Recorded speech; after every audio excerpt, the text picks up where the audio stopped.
Pixel 6 pro এই ডিভাইসটা 2021 সালে মার্কেটে আসে এবং তখনকার সময়ে এটার প্রাইস ছিল মোটামুটি 1 লাখ টাকা। বাট এই 2024 সালের শেষের দিকে এসে এটার প্রাইস কমে এসে 32 থেকে 35,000 টাকা এরকম প্রাইস রেঞ্জে পাওয়া যাচ্ছে। ফোনের কন্ডিশনের উপরে কিন্তু প্রাইসটা ডিপেন্ড করে। অবশ্যই এটা এখন একটা ইউজড মার্কেট থেকে আপনাকে কিনতে হবে। তো এই প্রাইস রেঞ্জে 3 বছর পরে এসে এই পিক্সেল 6 প্রোটা নেওয়া ঠিক হবে কিনা সেটাই জানাবো আজকের ভিডিওতে। কারণ এই ডিভাইসটাকে গত কিছুদিন ধরে আমি ব্যবহার করতেছি, ব্যবহার করে বুঝলাম যে এই প্রাইস রেঞ্জ আমার মনে হচ্ছে যে এটা একটা বেস্ট ডিল হতে পারে। তো এই সময়ে এসে 3 বছর পরে কি প্রবলেম খুঁজে পেয়েছি সেগুলো তো অবশ্যই আজকের ভিডিওতে শেয়ার করব। তার আগে ধন্যবাদ দিতে হয় এমকে মোবাইল পয়েন্টকে আমাদেরকে এই সুন্দর ডিভাইসটা পাঠানোর জন্য।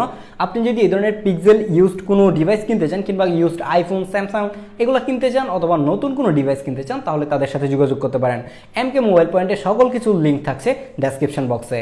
শুরুতেই যদি এটা ডিজাইন নিয়ে কথা বলি তাহলে দেখেন যে পিক্সেল 9 যে ডিভাইসটা মাত্র কিছুদিন আগে মার্কেটে আসছে দেখতে কিন্তু কিছুটা সেটার মতোই, যদিও কিনা camera bump same but camera লেআউটে একটু পরিবর্তন আসছে, বাট দেখতে কিন্তু একদম আহামরি কোনো ডিফারেন্স নিয়ে আসে নাই।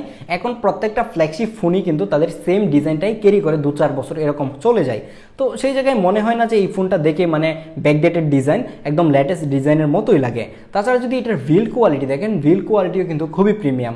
এর ব্যাক সাইড এবং ফ্রন্ট সাইড থাকছে গ্লাস, যেটাকে প্রোটেকশন দিচ্ছে কর্নিং গরিলা গ্লাস ভিক্টাস। আর এর ফ্রেমটাও কিন্তু থাকছে একটা অ্যালুমিনিয়ামের ফ্রেম। হাতে নিলে আপনি ফিল করতে পারবেন যে একটা প্রিমিয়াম ফোন আপনি হাতে নিয়েছেন। তাছাড়া এই ফোনটাতে কিন্তু IP68 water and dust resistant থাকছে। তার মানে আপনি এই ফোনটাকে ধুলাবালি কিংবা পানির মধ্যে যদি ভিজিয়ে ফেলেন তাহলে খুব একটা প্রবলেম হওয়ার কথা না। বাট এখন কথা হচ্ছে যেহেতু এটা একটা 3 বছর পুরাতন ডিভাইস, তাছাড়া হচ্ছে এটা আপনি নতুন কিনতে পাবেন না, মানে ইউজড কিনবেন। তো সেই জায়গায় আমি বলবো যে আইপি রেটিং দেখে এই ফোনটাকে আপনি পানির নিচে নিয়ে যায় না, তাহলে এই ফোন হয়তো বা সুস্থ থাকবে না, মারাও যেতে পারে। বাই দ্য ওয়ে আপনাদেরকে আরেকটা বিষয় অ্যানাউন্স করা দরকার যে আমরা কিন্তু রিসেন্টলি ইমিগ্রেশন নিয়ে কাজ শুরু করেছি। বাংলাদেশ থেকে প্রচুর মানুষজন হচ্ছে ইউরোপে ওয়ার্ক পারমিটে কিংবা স্টুডেন্ট ভিসায় যাওয়ার জন্য ট্রাই করে এবং এই জায়গায় দেখা যায় যে বেশিরভাগ এজেন্সির কাছে গিয়েই মানুষজন প্রতারিত হয়। তো সেই জায়গায় আপনারা যদি আমাদেরকে বিশ্বাস করেন তাহলে আপনারা আমাদের ড্রপ আউট ইমিগ্রেশনের সাথে কানেক্ট হতে পারেন। আশা করি যে আপনি এই জায়গা থেকে খুব ভালো একটা সার্ভিস পাবেন। ড্রপ আউট ইমিগ্রেশনের সকল কিছু লিঙ্ক থাকছে ডেসক্রিপশন বক্সে। পিক্সেল 6 প্রো এই ডিভাইসটাতে ডিসপ্লে হিসেবে পাচ্ছেন 6.7 ইঞ্চির একটা LTPO AMOLED ডিসপ্লে, যেটাতে থাকছে 120 হার্জের হায়ার রিফ্রেশ রেট, তার পাশাপাশি HDR10+ এর সাপোর্ট। এই ডিসপ্লের কোয়ালিটির কথা যদি বলি তাহলে এই ডিসপ্লেটা ছিল একদমই টপ নচ। এই ডিসপ্লের শার্পনেস, কালার, ডিটেল সবকিছুই ছিল অসাধারণ। বাট আমার কাছে পার্সোনালি এরকম কার্ভ ডিসপ্লেগুলো ভালো লাগে না। বর্তমান সময়ে দেখেন যে একদম ফ্ল্যাগশিপ ফোনগুলো কিন্তু ফ্ল্যাট ডিসপ্লেতে চলে গেছে এবং বাজেট ডিভাইস যেগুলো এখন 20,000 টাকা দিয়ে একটা ডিভাইস কিনলেও দেখেন যে সেই ডিভাইসে কিন্তু কার্ভ ডিসপ্লে অফার করতেছে। তো আমার কাছে পার্সোনালি কার্ভ ডিসপ্লে ভালো না লাগার অন্যতম একটা কারণ হচ্ছে যে এগুলোতে প্রচুর পরিমাণে মিসটাচ হয়। হ্যাঁ, এটাতে এত বেশি মিসটাচ হচ্ছিল না, বাট আমার কাছে আরেকটা ডিভাইস আছে লাইকার, যেটাতে প্রচুর পরিমাণে মিসটাচ হচ্ছে। এটা নিয়ে আমরা একটু পরে ভিডিও আপলোড করব, চাইলে আপনি সেই ভিডিওটা দেখতে পারেন। তাছাড়া এই ডিসপ্লেটা যদি আপনি নেন তাহলে এই ডিসপ্লে নিয়ে আপনি কখনোই হতাশ হবেন না। এরকম কার্ভ ডিসপ্লেগুলোর অন্যতম যে প্রবলেমটা মানুষজন ফেস করে সেটা হচ্ছে এইটার মানে স্ক্রিন প্রোটেক্টর খুঁজে পায় না, তারপরে এটাতে একটা পলি ইউজ করতে হয়। আর যদি এটাতে স্ক্রিন প্রোটেক্টর ইউজ করেনও তারপর দেখা যাচ্ছে এটাতে থাকা যে ইন ডিসপ্লে ফিঙ্গারপ্রিন্ট সেন্সরটা রয়েছে সেটা ঠিকঠাক কাজ করে না। আর এটাতে তো একটা ইন ডিসপ্লে ফিঙ্গারপ্রিন্ট সেন্সর থাকছে, এটা কিন্তু কোনো অবস্থাতে কোনো আলট্রাসনিক ফিঙ্গারপ্রিন্ট সেন্সর না। আলট্রাসনিক ফিঙ্গারপ্রিন্ট সেন্সর কিন্তু পিক্সেল 9 থেকে শুরু হয়েছে, তো সেটা নিয়ে আমরা কথা না বলি। তো এই ডিসপ্লেটাকে আমি এতদিন ইউজ করেও দেখলাম যে এটাতে কোনো অবস্থাতে কোনো স্ক্র্যাচ পড়ে নাই। হ্যাঁ, আমি অবশ্যই খুবই কেয়ারফুলি ইউজ করছি, যার কারণেই হয়তো বা কোনো স্ক্র্যাচ পড়ে নাই। আপনি যদি এই ডিভাইসটা নেন অবভিয়াসলি একটা প্রোটেক্টর ইউজ করার ট্রাই করবেন, বাট আমার রিকমেন্ডেশন থাকবে যে আপনি কোনো অবস্থাতেই ইউভি প্রোটেক্টর যেগুলো রয়েছে সেগুলো ইউজ করবেন না, কারণ সেগুলো ইউজ করলে আপনার ডিসপ্লে ভেঙে যাওয়ার চান্স থাকে কিংবা ডিসপ্লেতে প্রবলেম হওয়ার চান্স কিন্তু অনেক বেশি থাকে। গুগল পিক্সেল 6 প্রো এই ডিভাইসটা থেকেই কিন্তু গুগল পিক্সেলের যে নিজস্ব চিপসেট রয়েছে মানে গুগল টেনসর চিপ, সেই চিপটা কিন্তু তারা এই ডিভাইস দিয়ে শুরু করে এবং এই ডিভাইস নিয়ে তারা প্রচুর পরিমাণের হতাশ হয়। তারা হতাশ না হলেও তাদের যে পিক্সেল ফ্যান বেস রয়েছে তারা হতাশ হয়, কারণ এটার পারফরমেন্স ঠিকঠাক দিচ্ছিল না। আর নেটওয়ার্ক ইস্যুর কথা নাই বললাম, কারণ নেটওয়ার্ক ইস্যু নিয়ে মোটামুটি সবাই জানে এই ফোনগুলোতে প্রচুর পরিমাণে নেটওয়ার্কের সমস্যা হয়। এখন কথা হচ্ছে যে আমার হাতে যে ডিভাইসটা রয়েছে এটাতে আমি কীরকম নেটওয়ার্ক ইস্যু পেলাম। হ্যাঁ, এটাতে আমি নেটওয়ার্ক ইস্যু পেয়েছি, এটা নিয়ে আমি গ্রামে ইউজ করি নাই, যার জন্য ওইভাবে আমি সেলুলার নেটওয়ার্কের কথা বলতে পারবো না। বাট এটাতে যখন আমি ওয়াইফাই কানেকশানে ইউজ করতেছিলাম, মাঝে মাঝে ওয়াইফাই ছেড়ে দিচ্ছিল, মাঝে মাঝে ইন্টারনেট কানেকশান দেখাচ্ছে, মানে ওয়াইফাই দেখাচ্ছে বাট ইন্টারনেট কাজ করতেছে না, ওয়াইফাই অফ হয়ে যাচ্ছে, এই ধরনের কিছু টুকটাক প্রবলেম আমি ফেস করেছি। বাট এটাতে অবশ্যই নেটওয়ার্ক ইস্যু আছে এবং দেখা যায় যে কিছু কিছু ডিভাইসে নেটওয়ার্ক ইস্যু হয়, কিছু কিছু ডিভাইসে নেটওয়ার্ক ইস্যু হয় না। আপনি যেই দোকান থেকে এই ডিভাইসটা কিনবেন কিনবেন তাদের কাছে এই বিষয়গুলো একটু ক্লিয়ার হয়ে নেবেন। যদি মানে একদম বেশি পরিমাণে নেটওয়ার্ক ইস্যু হয় তাহলে যাতে করে সেই ডিভাইসটা তারা রিপ্লেস করে দেয়। তারপর যদি এটার পারফরমেন্স নিয়ে কথা বলতে হয় তাহলে পারফরমেন্সও কিন্তু আহামরি ভালো ছিল না।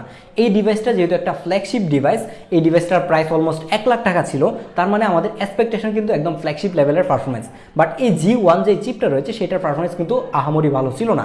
আপনারা হয়তো অনেকেই জানেন নাকি জানেন না আমি শিওর না, যে এই টেনসর চিপগুলো কিন্তু মূলত এক্সিনোস থেকেই বের হয়ে আসে। মানে স্যামসাংয়ের যে এক্সিনোস, তারা এই স্যামসাং কিন্তু এই টেনসর চিপগুলো বানিয়ে দেয়। আপনারা নিজেই জানেন যে এক্সিনোস নিজেই খুব একটা ভালো অবস্থানে নাই চিপসেট হিসেবে, তারা আবার আরেকটা কোম্পানিকে মানে চিপসেট সেল করতেছে, তো এটা কতটুকু ভালো হবে? এইটার পারফরমেন্স দিয়ে আপনি গেমিং করতে পারবেন না, হ্যাঁ টুকটাক গেমিং করতে পারবেন। তাছাড়া যদি আপনি ডেইলি লাইফে ইউজ করতে যান, যেরকম ফেসবুক, হোয়াটসঅ্যাপ, ইউটিউব, বা আপনি টুকটাক গেমিং করলেন, এই ধরনের টাস্ক যদি কমপ্লিট করতে যান তাহলে আপনি অনায়াসেই কিন্তু করতে পারবেন, কোনো অবস্থাতেই প্যারা খাবেন না, ল্যাগ হ্যাং ওরকম কোনো কিছু আপনি পাবেন না, যেহেতু এটা 3 বছর পরে এসে অনেক বেশি অপটিমাইজ হয়ে গেছে। তো এই ধরনের কোনো ইস্যু আপনি ফেস করবেন না। বাট এই যে ফ্ল্যাগশিপ ফোনের থেকে আমরা যেরকম একটা পারফরমেন্স আশা করে থাকি, সেরকম আশাটা আপনার পূরণ করতে পারবে না, এটা আপনাকে মেনে নিতে হবে। কিন্তু এই ডিভাইসটা যখন প্রথম অবস্থায় মার্কেটে লঞ্চ হয় তখন এইটার পারফরমেন্স নিয়ে মানুষজন যেই পরিমাণের হতাশ ছিল, যে প্রবলেমগুলো ছিল সেগুলোর মধ্যে অনেক কিছুই কিন্তু বর্তমানে ফিক্সড হয়ে গেছে। এখন এই প্রবলেমগুলো দেখা যাচ্ছে না। এই ডিভাইসটাতে স্টোরেজ টাইপ হিসেবে থাকছে UFS 3.1। এই Pixel 6 Pro এই ডিভাইসটা যারা কিনবে, আমি মোটামুটি শিওর যে ম্যাক্সিমাম মানুষজনই শুধুমাত্র ক্যামেরার জন্য এই ডিভাইসটা কিনে থাকবে। তাহলে এটার ক্যামেরা নিয়ে এখন কথা বলা যাক। এটাতে মেইন লেন্স হিসেবে থাকছে 50 মেগাপিক্সেলের একটা ক্যামেরা, যেটার অ্যাপারচার f1.9 এবং এটা 25 মিলিমিটারের একটা লেন্স। তার পাশাপাশি এটাতে একটা পেরিস্কোপিক লেন্স থাকছে যেটা 48 মেগাপিক্সেলের এবং এটার অ্যাপারচার f3.5, এবং এটা দিয়ে আপনি অপটিক্যালি 4x জুম করতে পারবেন। আর থাকছে একটা 12 মেগাপিক্সেলের আলট্রাওয়াইড ক্যামেরা যেটার অ্যাপারচার f2.2 এবং এটা 17 মিলিমিটারের একটা লেন্স। এখন হয়তোবা অনেকেই একটু কনফিউজড হচ্ছেন যে এর আলট্রাওয়াইডটা 17 মিলিমিটার কেন।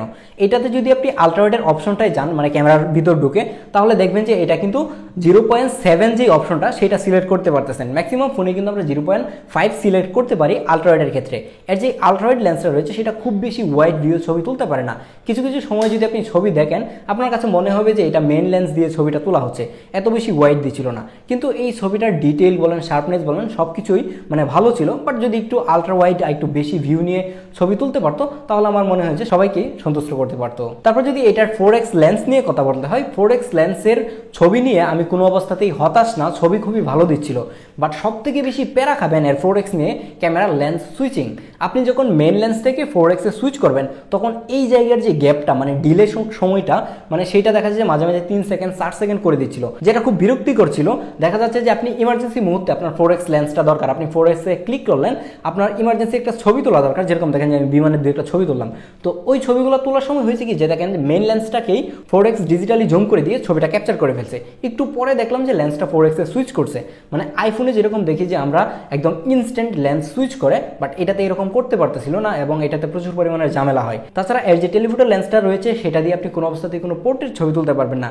ইভেন এখন যে Pixel 9 সিরিজটা আছে সেইটারও কিন্তু টেলিফোটো লেন্স ইউজ করে তারা পোর্ট্রেট ছবি তুলতে পারে না। একটা টেলিফোটো লেন্স দেওয়া হয়েছে, সেটা দিয়ে যদি পোর্ট্রেট না তোলা যায় তাহলে এটার বেনিফিটটা আসলে কোথায় মানুষজন পাবে সেটা আমার আদৌ বুঝে আসে না।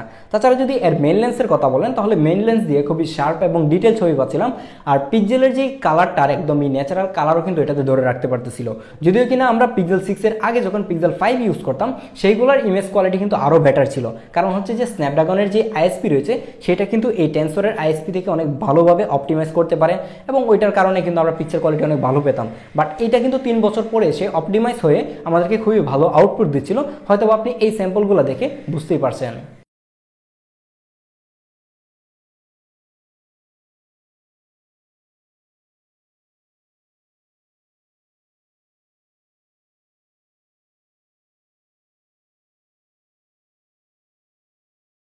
এর সেলফি ক্যামেরাতে থাকছে 11.1 মেগাপিক্সেলের একটা ক্যামেরা যেটার অ্যাপারচার f2.2 এবং এটা দিয়েও খুবই ভালো সেলফি পাচ্ছিলাম। এটাকে আমি সাইড বাই সাইড আইফোন 11 এর সাথে কম্পারিজন ভিডিও বানিয়ে দেখলাম যে আইফোন 11 থেকে অনেক বেটার ছবি দিচ্ছিল এবং সেলফিগুলো আশা করি যে সবাইকে সন্তুষ্ট করবে। ইভেন লো লাইটেও কিন্তু খুবই ভালো সেলফি দিচ্ছিল।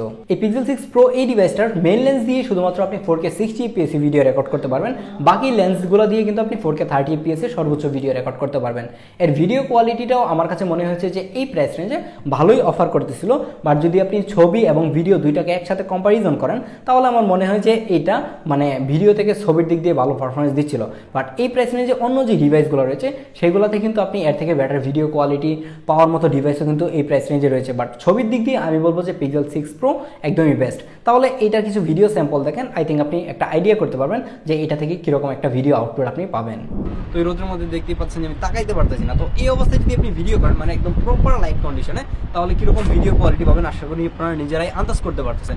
পিক্সেল 6 দিয়ে শুধুমাত্র এর মেইন লেন্সটা দিয়ে আপনি 4K 60 fps ভিডিও রেকর্ড করতে পারবেন। এর আলট্রাওয়াইড বলেন, টেলিফোটো বলেন, কোনোটা আমার কাছে পার্সোনালি পিক্সেলের ভিডিওটা একটু ভালো মনে হচ্ছে। আর যদি ডাইনামিক রেঞ্জের কথাও চিন্তা করেন তাহলে পিক্সেলটাই কিন্তু ভালো ডাইনামিক রেঞ্জ ধরে রাখতে পারতেছে।